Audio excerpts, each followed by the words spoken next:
গত 15 বছরের অভিজ্ঞতা, পাশাপাশি বর্তমান রাজনৈতিক অবস্থার কী, আমাদের করণীয় কী, এবং এটা নিয়ে আলোচনা করবে।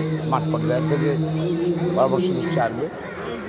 তারপর নির্বাচনের সামনে এবং বিভিন্ন নতুন রাজনীতি দল গ্রহণ করছে, বাবা আমাদের সহযোগী যারা ছিল আন্দোলন সংগ্রামে, তাদের ভূমিকা সব আলোচনা করে হয়তো আমাদের ভারপ্রাপ্ত চেয়ারম্যান দিক নির্দেশনা দেবেন।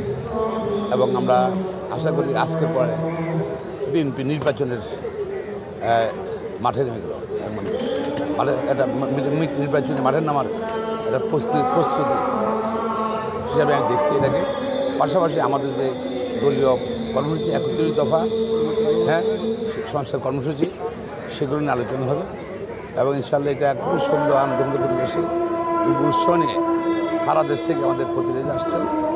আসলে এই বর্ধিত সভা সফল হবে এবং এই বর্ধিত সভায় গুরুত্বপূর্ণ সিদ্ধান্তগুলো আগামী দিনে বিএনপি পথ চলার একটা গাইডলাইন হিসেবে কাজ করবে। আগামীকাল আমরা জানি নাগরিক কমিটি এবং বৈষম্য বিরোধী নতুন একটি রাজনৈতিক দল গঠন করতে যাচ্ছে। সেই রাজনৈতিক দল গঠনের আগে বিএনপির এইরকম একটি বর্ধিত সভা নতুন করে বার্তা দেওয়ার জন্য তাদের বিএনপির বর্ধিত সভা আগে থেকে নির্ধারিত। নাগরিক কমিটির সেটা তারা তো সম্প্রতি ডেট শিফট করছে, আর সেটার লোক এটা কোনো সম্পর্ক নেই। আর বাংলাদেশের প্রত্যেকটা ব্যক্তিরই সংবিধান অনুযায়ী দল গঠনের অধিকার আছে এবং কথা বলার অধিকার আছে, চিন্তা করার অধিকার আছে।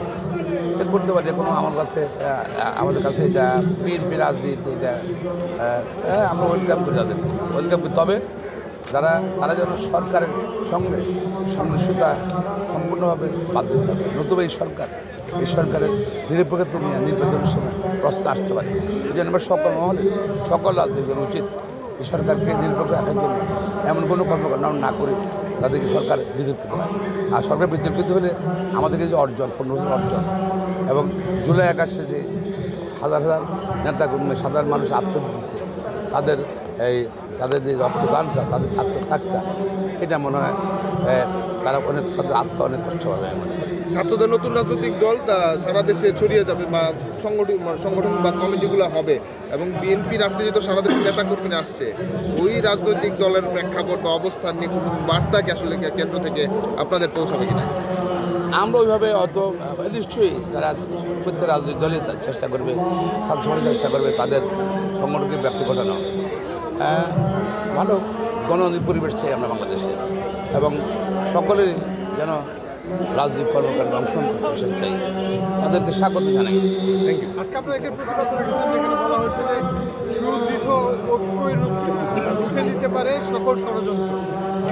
অবশ্যই দেশের বিরুদ্ধে ষড়যন্ত্র চলছে এবং জানেন 15 বছর পর্যন্ত যেই বিনা ভোটে সরকার ছিল, এই সরকার আজকে অনেক ভোটাধিকার প্রতিষ্ঠা করাটা ভেরি ইম্পর্ট্যান্ট এবং এটা 1 নম্বর এজেন্ডা আমাদের দেশবাসী।